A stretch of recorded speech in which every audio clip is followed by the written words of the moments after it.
Hello ji, Radhe Radhe ji. Welcome to my new blog. कैसे हैं आप सब लोग? आई होप आप सब लोग अच्छे होंगे।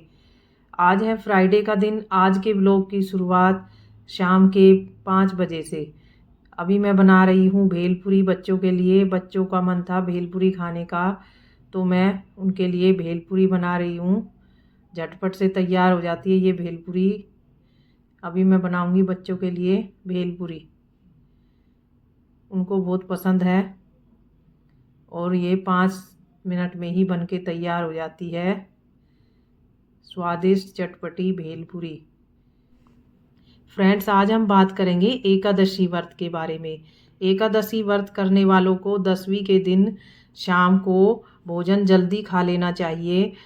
सूर्यास्त के बाद हमें खाना नहीं खाना चाहिए, लेकिन आजकल गृहस्थ जीवन में ये संभव नहीं है, क्योंकि गृहस्थ जीवन में बहुत सारे काम होते हैं, तो हमें कभी कभी लेट भी हो जाता है। तो हमें अपने गृहस्थी के अनुसार ही चलना चाहिए।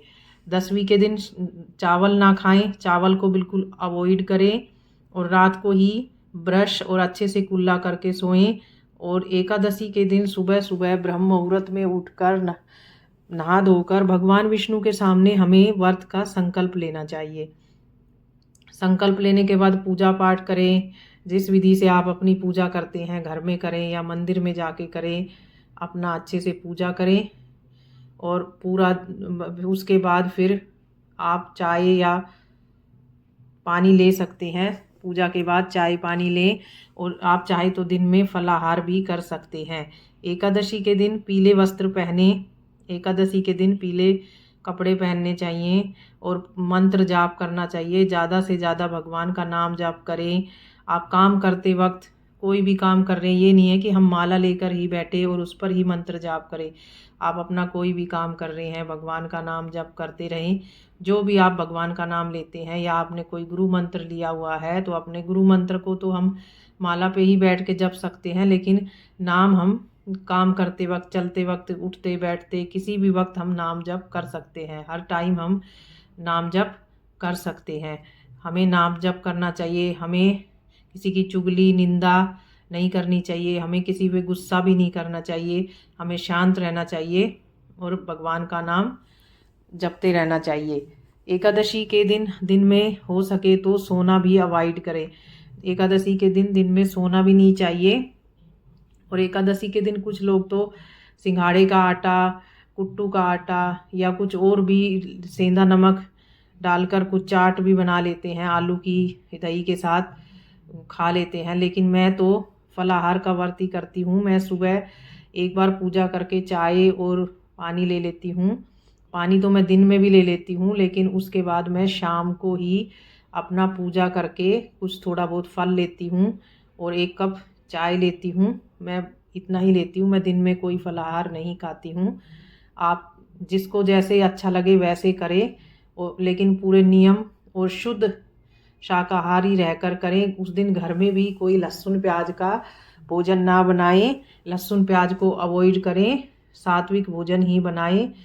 और भी कोई मेंबर जो घर के हैं उस दिन चावल ना खाएं, क्योंकि इस दिन कहते हैं एकादशी के दिन चावल में सारे पाप चावल में आ जाते हैं, इसलिए हमें चावल नहीं खाना चाहिए। अभी है शाम का समय और मैं बच्चों को दूंगी ब्रेड जैम। उनका मन था ब्रेड जैम खाने का। यश को बहुत पसंद है ब्रेड जैम, वो ब्रेड जैम खाएगा। मैं बच्चों को देती हूँ ब्रेड जैम। एकादशी के दिन हमें घर में साफ़ सफाई नहीं करनी चाहिए। हमें घर में सिर्फ झाड़ू लगा सकते हैं, और हम जहाँ पूजा करते हैं वहीं हमें पोछा लगाना चाहिए। हमें पूरे घर में पोछा नहीं लगाना चाहिए, और ना ही हमें कपड़े धोने चाहिए। और एकादशी के दिन हमें ना ही साबुन से नहाना चाहिए। हमें एकादशी का व्रत अगर हम कर रहे हैं तो हमें एक दिन पहले ही अपने बाल धो लेने चाहिए। और एकादशी के दिन हमें सिंपल नॉर्मल पानी से नहाएं। उसमें आप गंगा जल डाल सकते हैं। हम साबुन आदि का इस्तेमाल एकादशी के दिन नहीं कर सकते। एकादशी के दिन तुलसी दल भी नहीं तोड़ना चाहिए, और तुलसी में जल भी नहीं चढ़ाना चाहिए। तुलसी पर दीपक जलाएं, पूजा करें, लेकिन तुलसी पर जल ना चढ़ाएं। और तुलसी दल एक दिन पहले ही तोड़ कर रख लें। एकादशी के दिन हमें तुलसी दल नहीं तोड़ना चाहिए। हमें भगवान के भोग के लिए एकादशी के व्रत में तुलसी दल को ज़रूर शामिल करना चाहिए, इसलिए हमें एक दिन पहले ही तुलसी दल तोड़ लेना है। और हमें व्रत का पारण द्वादशी के दिन शुभ मुहूर्त में करना चाहिए। पारण में हमें चावल को ज़रूर शामिल करना चाहिए। चावल के बिना एकादशी के व्रत का पारण नहीं होता। हमें खिचड़ी बनाकर खानी चाहिए, या हम खिचड़ी सुबह सुबह ना बना सकें तो हम हाथ में गंगा जल और उस पर चावल रख कर उसको मुख में लेकर अपने व्रत का पारण कर सकते हैं और हम दिन में भोजन कर सकते हैं। चावल को मुख में लेने से पहले हमें पहले भगवान का एक तुलसी पत्र रख कर, भगवान का चरणामृत उस पर रख कर उसको मुख में लेकर अपने व्रत का पारण करना चाहिए। पारण के दिन खिचड़ी बनाकर सुबह सुबह भगवान को भोग लगानी चाहिए और उसके बाद ही अपने व्रत का पारण करना चाहिए। गौ माता के लिए खिचड़ी निकालनी चाहिए। गौ माता के लिए सबसे पहले गौ माता के लिए खिचड़ी निकालें, फिर भगवान जी को खिचड़ी का भोग लगाएं और फिर खुद खिचड़ी से अपने व्रत का पारण करें।